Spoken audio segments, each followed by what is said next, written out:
So I'm starting off with the 1992 Evenstad Reserve Pinot Noir. This is the first wine that Domaine Serene ever produced, the Evenstad Reserve. It's our flagship wine. This is a blended wine, so blending is a truly important and special thing here at Domaine Serene. We have a number of very special parcels from which we choose our raw ingredients and put them together in ways that we help create textural completeness and balance and complexity with our wines. It helps us achieve consistency from year to year. What I really love about the 1992 is it's a reflection of how age-worthy these wines are from Domaine Serene. They've been around for quite some time, and when I sniff the glass on this 1992, it's in just a lovely spot. I'm picking up savory characters, I'm still picking up dried fruit characters, I'm picking up all kinds of aromatic complexity, and I could just sit here and smell this for some time, but I feel somewhat compelled to put it in my mouth. And it's still fresh and lively and exuberant and truly remarkable to get to work with wines of this level of quality. The 2002 Grace, south-facing benchtop on the east side of the Evenstad estate. We have a planting called Grace.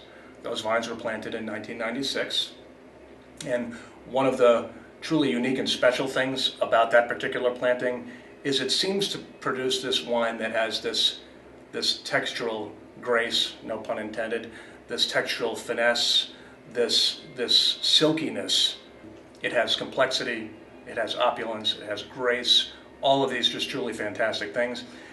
In addition to that, in the 2002 vintage, that was a benchmark vintage here in the Willamette Valley. So a drier than average growing season with with 10 to 15 inches less rainfall than normal, moderate growing season, moderate temperatures during harvest. So this particular vintage of Grace 2002, while they're all special, is even more special because of that great vintage. The 2004 Winery Hill Pinot Noir, fresh and youthful acidity, dark fruit, savory characters, fine tannins, exactly what I'm looking for in Pinot Noir from the Willamette Valley. So Winery Hill is our highest elevation planting of Pinot Noir.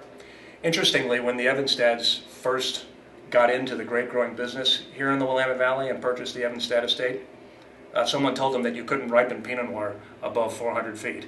And I think that this is proof that that's just simply not true. And one of the things that's truly unique and special about this wine is it's in the Dundee Hills. So texturally, what we get in the Dundee Hills is these soft, supple textures.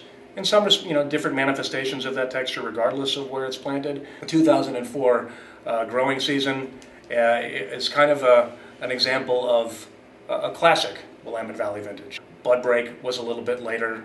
We had some funny weather during flowering, which can happen here. Funny weather during flowering can influence reduced fruit set, so it was a lower yielding vintage with a warm summer and a few shots of rain during harvest. But the reality of it is we can deal with these different types of viticultural challenges in any given year during harvest and result in some really classic and beautiful wines like this 2004 Winery Hill Pinot Noir.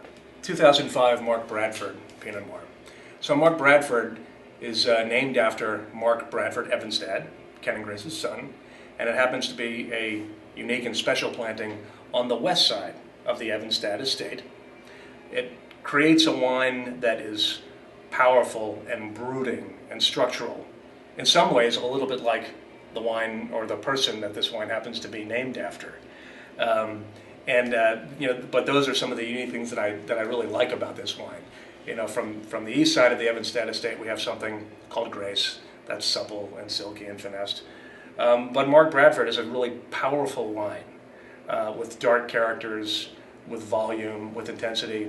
The 2005 vintage, again, another vintage that faced its set of challenges a little bit later than normal, some inclement weather during flowering and during the growing season, but resulting in wines with great flavor intensity. And this 2005 is drinking absolutely beautifully right now and has a long life still in front of it.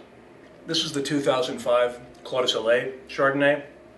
So again, the 2005 vintage, a vintage with a late start, with some unusual weather during flowering, resulting in lower yields. a cooler than average growing season during the summer and then towards the final push of the growing season, but wines that have really maintained that life and exuberance, that sense of freshness. And that's certainly showing in this 2005 Clos de Soleil Chardonnay that is showcasing how age-worthy Chardonnay from the Willamette Valley can be. And that's one of the things that excites me so much about Chardonnay from Domaine Serene, from Chardonnay that's planted on Jory soils, at high elevations, on Dijon clones. We found that combination to have worked very, very well for us back in 2005, and as we move into the future. The Clos de Soleil planting is on the east side of the Evenstad estate. It's Dijon Clone 76 in deep Jory soils, and it produces just a fantastic Chardonnay with a lot of aging and complexity and just wonderful flavors that I get excited about.